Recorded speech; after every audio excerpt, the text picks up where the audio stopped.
Pemirsa, calon Presiden Partai Perindo Ganjar Pranowo mengunjungi Kota Jayapura untuk bersilaturahmi bersama tim pemenangan daerah TPD Provinsi Papua. Dalam kesempatan tersebut, calon Presiden nomor urut 3 Ganjar menyerap aspirasi terkait situasi di Papua dan meminta tim pemenangan daerah segera bekerja mensosialisasikan program unggulan Ganjar Mahfud.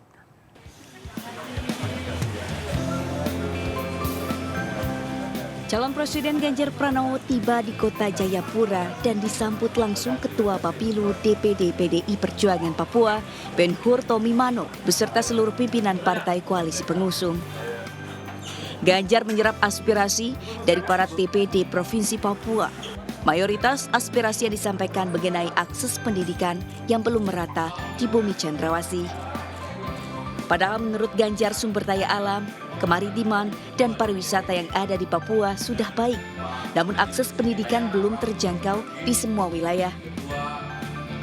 Calon Presiden nomor urut 3 ini mengaku sudah mendapatkan data mengenai kurangnya akses pendidikan di Papua.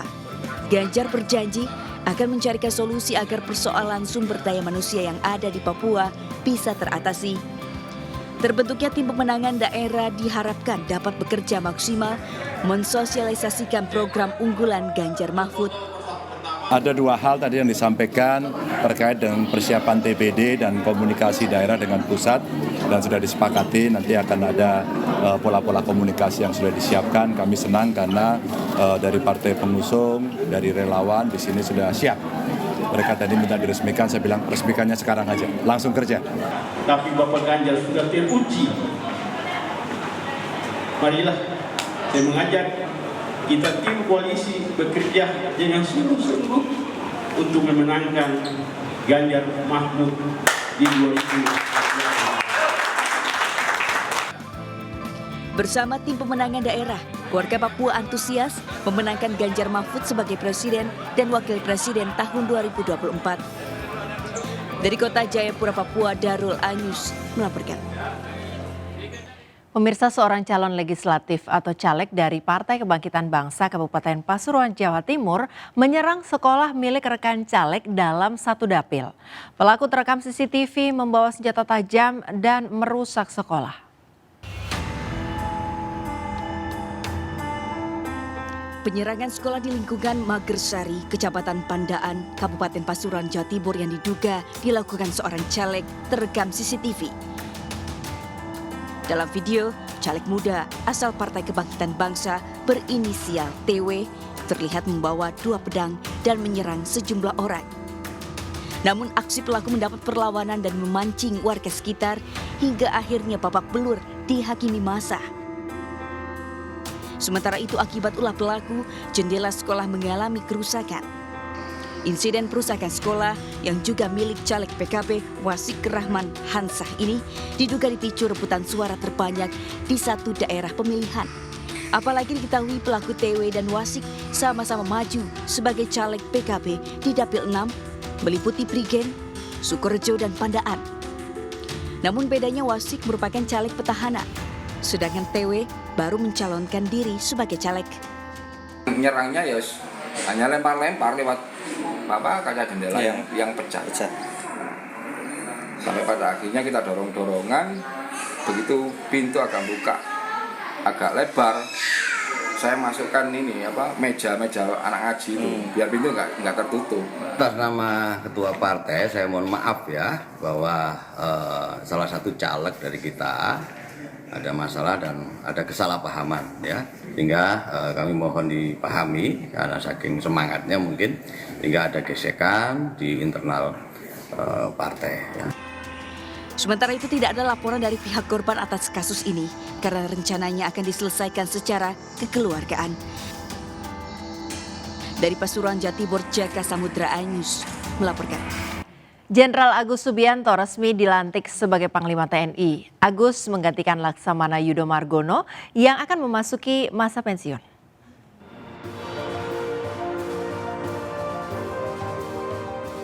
Presiden Joko Widodo melantik Jenderal Agus Subianto sebagai Panglima TNI di Istana Negara. Agus menggantikan Laksamana Yudo Margono yang akan memasuki usia pensiun. Dalam upacara pengangkatan tersebut dihadiri sejumlah petinggi TNI hingga Menteri Kabinet Indonesia Maju. Pelantikan diawali pembacaan keputusan Presiden atau Kepres, dilanjutkan dengan pengucapan sumpah jabatan. Sebelumnya Komisi 1 DPR RI menyepakati Jenderal Agus Subianto sebagai Panglima TNI baru, usai menjalani uji kelayakan dan kepatutan yang digelar pekan lalu. Dalam keterangan persnya, Jenderal Agus mengatakan akan menjamin netralitas TNI di pemilu 2024. Banyak dan yang saya buat posko, buat deklarasi damai pemilu itu kan tujuannya sebenarnya agar pemilu ini dilaksanakan sesuai waktu yang ditentukan, ya kan, berjalan dengan damai, aman. Sebenarnya tujuannya semua ke sana, ya. Jenderal Agus Subianto saat ini berusia 56 tahun. Ia merupakan lulusan Akmil tahun 1991. Sebelumnya, Agus menjabat sebagai Kepala Staf Angkatan Darat. Di tahun 2022 sebagai Wakasat. Agus juga sempat menjabat Pangdam 3 Siliwangi, serta Dandim 0735 Surakarta saat Jokowi menjadi Wali Kota Surakarta. Usai dilantik sebagai Panglima TNI, Jenderal Agus Subianto mengikuti upacara serah terima jabatan Panglima TNI di Mabes TNI Cilangkap, Jakarta Timur. Secara resmi, Laksamana Yudo Margono menyerahkan tongkat komando Panglima TNI kepada Jenderal Agus Subianto. Dari Jakarta, Tim Liputan A-News melaporkan. Pemirsa, sebuah gerobak motor bermuatan belasan tabung gas LPG 3 kg terbakar di Jalan Pangkalan Asem, Cempaka Putih, Jakarta Pusat. Kebakaran diduga akibat percikan bara rokok yang menyambar bagian mesin yang basah karena rembesan bensin.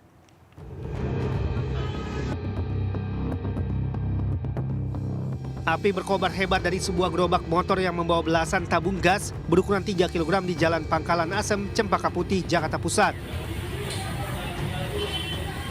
Diduga motor terbakar akibat terjadi kebocoran dari tangki bensin yang terkena percikan api dari rokok pengendara. Sejumlah pengendara dan pengendara berusaha menjauh lantaran khawatir tabung gas akan ikut meledak. Itu sekitaran kejadian jam 5 sore. Dia habis belanja gas, lalu ngisi bensin. Habis ngisi bensin dianya bakar rokok. Tapi ya misinya di Pangkalan Asem, tapi kejadiannya di depan toko ini. Ya, katanya rembesan dari bensin, mesin kepanasan, kebakar. Api baru berhasil dipadamkan warga setelah melakukan pemadaman menggunakan air dan pasir. Dari Jakarta Pusat, Rani Sanjaya, iNews melaporkan. Puluhan bangunan kafe yang dijadikan sebagai tempat prostitusi di Cilincing, Jakarta Utara dibongkar paksa petugas Satuan Polisi Pamong Praja. Warga yang berdagang di lokasi tersebut merasa keberatan dan kecewa karena sudah tidak lagi bisa berdagang dengan dibongkarnya kafe-kafe tersebut. Petugas gabungan bersama Satpol PP Jakarta Utara membongkar paksa puluhan kafe yang berdiri di Jalan Kampung Baru dan Jalan Kampung Rawamalang, Cilincing, Jakarta Utara. Sebelum pembongkaran ini petugas sudah memberikan surat peringatan lantaran bangunan tidak memiliki surat izin tempat usaha serta juga dijadikan sebagai tempat prostitusi, bahkan menjual minuman keras. Petugas menyegel puluhan kafe tersebut karena melanggar peraturan daerah Provinsi DKI Jakarta tentang ketertiban umum. Kafe ini bongkar nih, sepi nggak kita dagang? Ya kayak kuburan. Sepi ya Pak ya? Iya, malam kayak kuburan, sedangkan ada kafe aja yang pada jajan-jajan ala kafe. Sekarang udah menurun, sepi. Udah menurun ya Pak ya? Omsetnya jadi turun ya Pak ya? 5 tahun di sini. 5 tahun ya? Iya, jualan bakso. Apakah bangunan itu bertuan atau gimana Pak? Kalau bangunan itu bertuan ya jelas bertuan, tapi tidak punya surat menyurat, ya, nggak ada izin. Satpol PP juga meminta agar tidak lagi ada kafe remang-remang nantinya. Oleh petugas, 2 kawasan tersebut juga akan dijadikan sebagai tempat ahli profesi. Dari Jakarta, Sofyan Firdaus, A-News melaporkan. 2 pelaku pencurian kendaraan bermotor yang terpergok melepaskan tembakan ke arah warga. Beruntung 3 kali tembakan yang dilepaskan oleh pelaku meleset dan hanya mengenai tembok serta jendela. Dari CCTV terlihat 2 orang pelaku menggunakan 1 sepeda motor berhenti di salah satu rumah warga di Jalan Kenanga, Cilincing, Jakarta Utara. 1 pelaku menunggu di atas motor, sementara 1 pelaku lagi berusaha membobol kunci gembok gerbang dan berupaya membawa motor korban. Naas aksi pelaku terpergok salah satu penghuni dan berteriak maling. Pelaku yang panik mengeluarkan pistol dan menembakkannya ke arah warga sebanyak 3 kali. Beruntung tembakan pelaku meleset hanya mengenai jendela rumah, sementara kedua pelaku berhasil melarikan diri. Maling tuh dari depan tuh ngebobol gerbang nih bang. Bobol udah berhasil masuk, sempet mau ngituin kunci motor. Nah ketahuan sama bapak saya nih, dikejar, dia nembak. Udah sempet nembak 2 kali di dalam, di luar tuh dia nembak lagi sekali langsung kabur dia udah. Warga meminta kepada kepolisian untuk mengusut kasus penembakan karena kawasan tersebut sering terjadi aksi pencurian sepeda motor. Dari Jakarta, Sofyan Firdaus Ainus melaporkan. Pemirsa, 2 orang pencuri cabai rawit ditangkap dan dihakimi massa saat kepergok beraksi di lahan pertanian milik warga desa Sindumartani, Sleman, Yogyakarta. Kedua pelaku nekat mencuri dan menjual cabai untuk kebutuhan hidup sehari-hari. Melambungnya harga cabai di pasaran membuat 2 orang pelaku pencuri cabai rawit dari lahan pertanian milik warga di Dusun Pencar, Desa Sindumartani, Ngemplak, Sleman. Kedua pelaku yang terpergok warga langsung diamankan hingga babak belur. Dari pengakuan kedua pelaku, keduanya telah melakukan pencurian cabai rawit sebanyak 3 kali. Mereka nekat mencuri karena harga cabai rawit melambung tinggi hingga Rp91.000 per kilogramnya.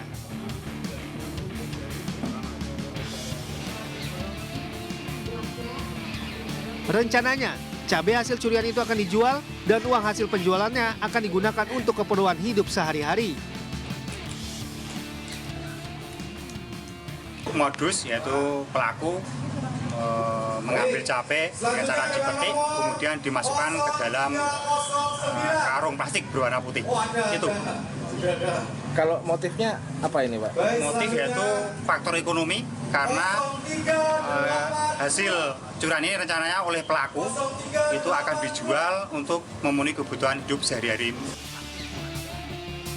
Akibat perbuatannya, pelaku terancam hukuman maksimal 5 tahun penjara.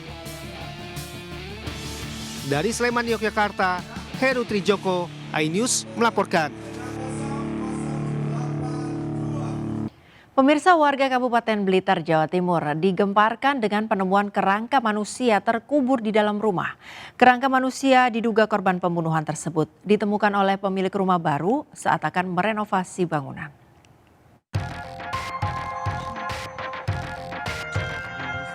Warga desa Bacem, Kecamatan Ponggok, Kabupaten Blitar digemparkan dengan penemuan kerangka manusia yang terkubur di dalam rumah. Penemuan ini bermula saat pemilik rumah yang baru hendak melakukan renovasi. Sang pemilik rumah yang membeli rumah dari adiknya curiga dengan sebuah kamar yang terkunci rapat. Setelah kamar berhasil dibuka oleh tukang bangunan, ditemukan bekas cor-coran. Para tukang yang melakukan penggalian untuk membuat septic tank malah menemukan kerangka manusia. Dari hasil pemeriksaan forensik, diduga kerangka itu seorang perempuan yang berusia di bawah 25 tahun. Gambaran tulang belulang dan bagian jaringan yang masih kita temukan itu sekitar 1 tahun sampai 1,5 tahun. Terus untuk identitas laki-laki atau perempuan? Dari kerangkanya perempuan. Dari tempat TKP kemarin ada berapa yang kita amankan, nanti akan kita cek dari baik itu DNA maupun nanti dari hasil forensiknya seperti apa, nanti masih kita tunggu. Saat ini polisi tengah memeriksa sejumlah saksi termasuk SH yang merupakan suami korban yang dicurigai sebagai pelaku pembunuhan. Dari Blitar, Jawa Timur, Robi Ridwan, iNews melaporkan. Pemirsa, seorang pemuda yang juga mahasiswa salah satu perguruan tinggi swasta di Bali ditemukan sudah meninggal dunia di kamar kosnya. Ibunda korban histeris di Rumah Sakit Umum Bayangkara, Medan, Sumatera Utara saat melihat jasad putranya.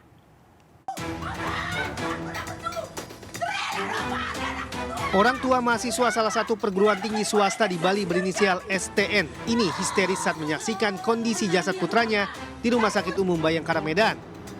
Pihak keluarga curiga atas kematian putranya yang dinilai tidak wajar. Sebelumnya, korban ditemukan tewas pada 18 November lalu di kamar kosnya. Dari hasil penyelidikan polisi, diduga korban meninggal akibat bunuh diri dengan cara gantung diri di dalam kamarnya. Namun keluarga korban tidak mempercayai keterangan pihak berwajib karena di tubuh korban ditemukan tanda bekas kekerasan. Tapi setelah kita melihat ada foto yang beredar dari rumah sakit, ternyata adik saya itu kamarnya penuh dengan darah. Kelaminnya rusak, mengeluarkan darah, hidung, mulut mengeluarkan darah. Terus badan semua memar, ini lengannya seperti ini tuh, tulangnya bergeser gitu loh, kita bisa lihat. Kepergian korban menyisakan duka mendalam pihak keluarga, apalagi rencananya pada bulan Desember nanti korban akan diwisuda. Sementara itu usai diotopsi, jasad korban akan diserahkan kepada keluarganya yang berada di Kabupaten Tapanuli Utara, Sumatera Utara untuk dimakamkan. Dari Medan, Sumatera Utara, Ahmad Ridwan Nasution, iNews melaporkan. Rekonstruksi kasus pembunuhan ibu dan anak di Subang, Jawa Barat dipenuhi ratusan warga. Riuh teriakan kekesalan warga pecah ketika Yosef dihadirkan dalam rekonstruksi ini. Dukungan dari warga terhadap tersangka Danu mengalir saat rekonstruksi kasus pembunuhan ibu dan anak di Kampung Ciseti, Desa Jalan Cagak, Subang, Jawa Barat. Di mata masyarakat, Danu dianggap bak pahlawan karena telah mengungkap kasus yang sudah terjadi selama 2 tahun ini. Berbeda dengan Danu, ratusan warga terdengar riuh meneriakan kekesalan terhadap Yosef yang juga dihadirkan dalam rekonstruksi kasus pembunuhan istri dan anak bungsunya. Bahkan saking kesalnya kepada Yosef, kata-kata tidak pantas dilontarkan oleh warga yang menonton. Tidak hanya warga Subang, warga asal Bandung dan Purwakarta sengaja datang untuk menonton langsung rekonstruksi. Ya pengen menyaksikan kebenarannya kontraksi ini aja. Penasaran? Ya penasaran ya, pengennya nyawa dibalas nyawa aja saya mah. Lihat tadi datang Yosef gimana? Aduh jengkel, pengennya. Pengen nonjok. Pengen nonjok. Kalau nggak ada hukum, aduh udah habis tuh Yosef dikeroyok. Cepat-cepat sangat luar biasa sampai 2 tahun lebih baru mau terungkap. Sampai terungkap pembunuh semua. Rekonstruksi ini dilaksanakan di 3 titik dengan melaksanakan 95 reka adegan. Polisi juga menurunkan puluhan personel untuk mengamankan rekonstruksi ini. Dari Subang, Jawa Barat, Yudi, iNews melaporkan. Sebuah video berisi aksi perundungan beredar luas di media sosial. Korban dan pelaku disebut berasal dari sebuah sekolah menengah pertama di Kabupaten Pesisir Selatan, Sumatera Barat. 3 orang pelaku pengeroyokan dan 1 orang perekam video diamankan polisi.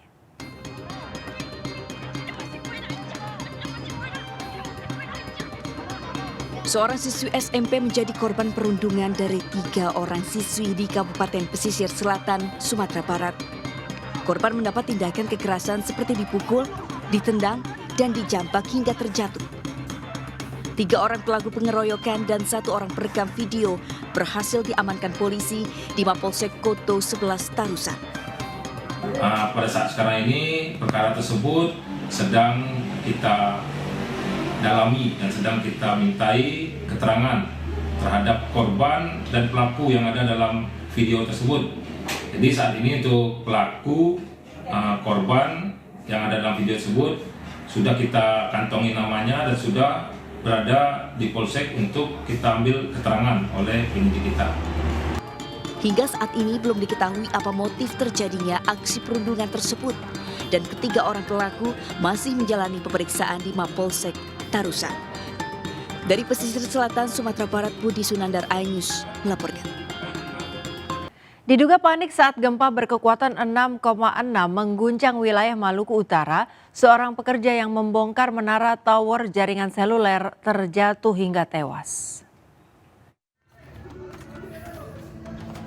Seorang pekerja tewas terjatuh dari menara tower jaringan seluler di Kota Ternate, Maluku Utara. Korban yang membongkar menara tower di ketinggian 20 meter diduga panik saat gempa bumi magnitudo 6,6 mengguncang Kota Ternate. Diketahui sebelum terjatuh dan menghembuskan nafas terakhir, korban sempat tersangkut di sela-sela menara tower. Polres Ternate menerima informasi itu langsung ke lokasi untuk mengidentifikasi jasad korban. Memang benar ada kejadian, sebelum kejadian kecelakaan itu terjadi gempa yang berpusat di Halmahera Barat. Tapi untuk memastikan apakah penyebab kecelakaan itu disebabkan oleh gempa, kami belum bisa menerka-nerka. Kita tunggu hasil penyelidikan dari Reskrim. Selanjutnya korban dilarikan ke Rumah Sakit Umum Daerah Jasan Busirie, Ternate. Dan 5 rekannya dimintai keterangan oleh pihak kepolisian. Dari Ternate, Maluku Utara, Ismail Ainus melaporkan. Viral di media sosial pemirsa, aksi freestyle pengendara motor marak dilakukan di Kota Parepare, Sulawesi Selatan. Karena aksinya yang dinilai membahayakan diri maupun pengendara lain, polisi mengamankan pelaku serta menyita motornya. Seorang pengendara motor bersama rekannya melakukan aksi freestyle di Jalan Mati Rotasi, Kota Parepare, Sulawesi Selatan.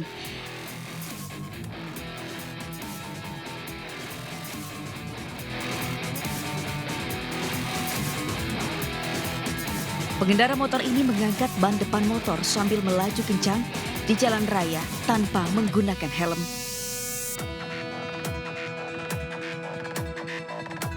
Pasca viral di media sosial, polisi berhasil mengamankan para pelaku yang masih di bawah umur.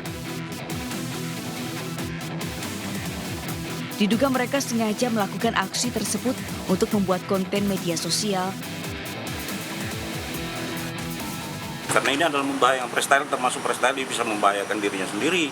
Jadi ini membahayakan, bukan membahayakan dirinya ya, tetapi membahayakan diri sendiri, terus membahayakan orang lain, termasuk pengendara umum. Jadi itu sudah ditetapkan di Undang-Undang Nomor 22 Tahun 2009, makanya kita ambil tindakan bahwa ancaman hukumannya itu sekitar 3 bulan.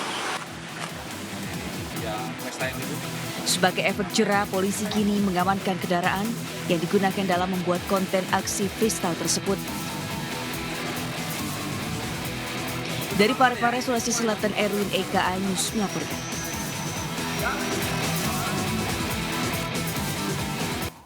Pasangan Capres-Cawapres nomor urut 3 Ganjar Pranowo Mahfud MD ditargetkan menang di Nusa Tenggara Barat oleh Partai Perindo.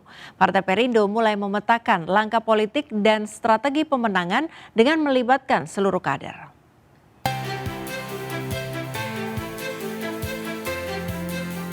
Ketua Harian Nasional DPP Partai Perindo, TGB Zainul Majdi, memimpin rapat konsolidasi Pilpres secara tertutup bersama seluruh pengurus Partai Perindo se-Nusa Tenggara Barat.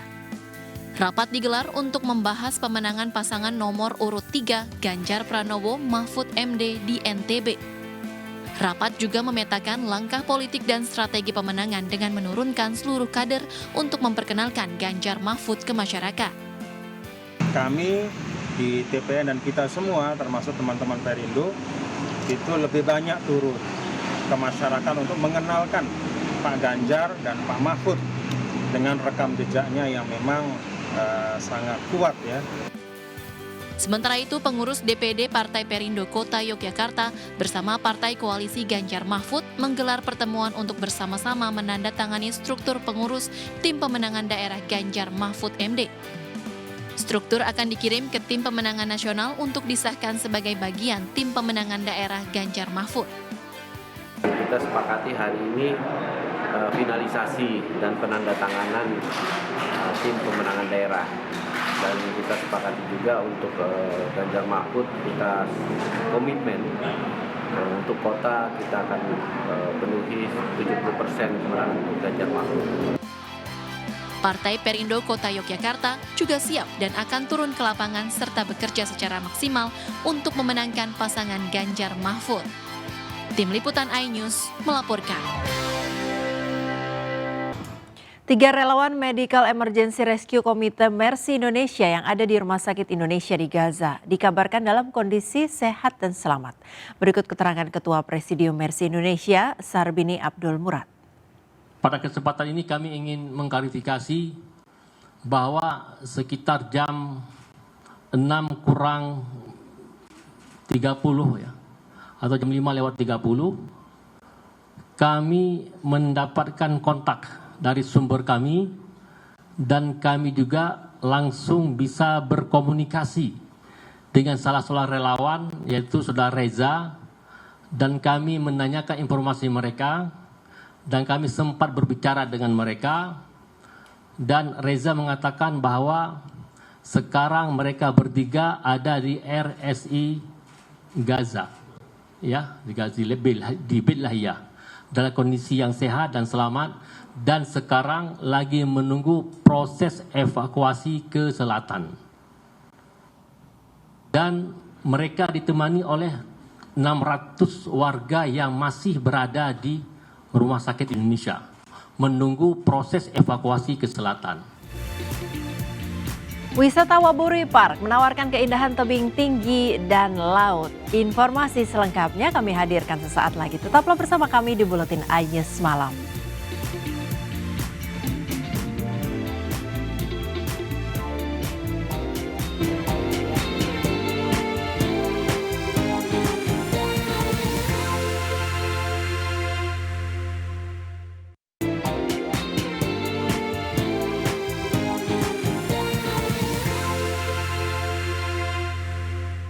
Kabupaten Buton Selatan, Sulawesi Tenggara menyimpan keindahan potensi wisata yang sangat luar biasa. Salah satunya wisata Waburi Park yang menawarkan keindahan tebing tinggi dan laut.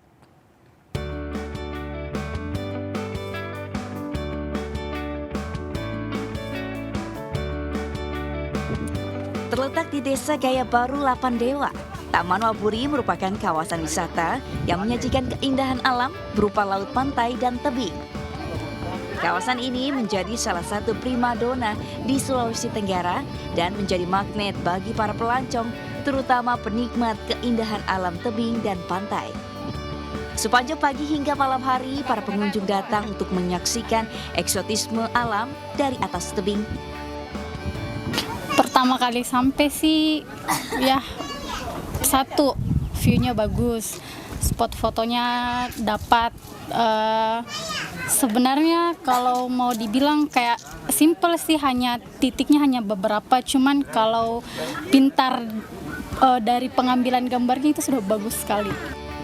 Objek wisata Waburi Park diinisiasi swadaya masyarakat desa setempat. Kawasan yang dulunya hanya berupa hamparan padang berbatu yang tandus, kini ramai dikunjungi banyak orang. Fasilitas wisata itu dikelola oleh Badan Usaha milik desa, bekerja sama dengan kelompok sadar wisata. Di situ ada masukan-masukan kami, kolaborasi bersama masyarakat hingga jadi seperti ini. Awalnya sih kami tidak terpikir hal sampai seperti ini, tapi setelah kami timbun, ternyata ini semua terbangun dari masyarakat semua yang menuju untuk kami bangun bersama ini. Pengelola menarik retribusi sebesar Rp5.000 per orang untuk masuk ke kawasan ini dan dapat menikmati seluruh fasilitas yang ada secara gratis. Dari Kabupaten Buton Selatan, Sulawesi Tenggara, Andi Eba, iNews melaporkan. Pemirsa, kami masih akan segera kembali, tetaplah bersama kami di Buletin iNews Malam.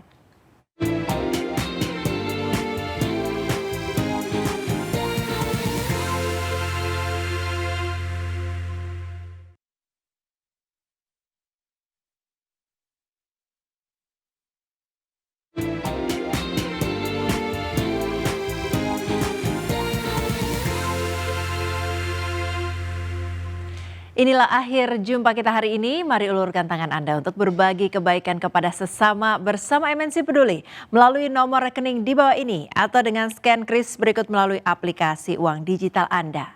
Informasi lebih lengkap dapat diakses di mncpeduli.org. Saya Priska Papilaya pamit undur diri. Terima kasih atas kebersamaan Anda. Selamat malam. Sampai jumpa.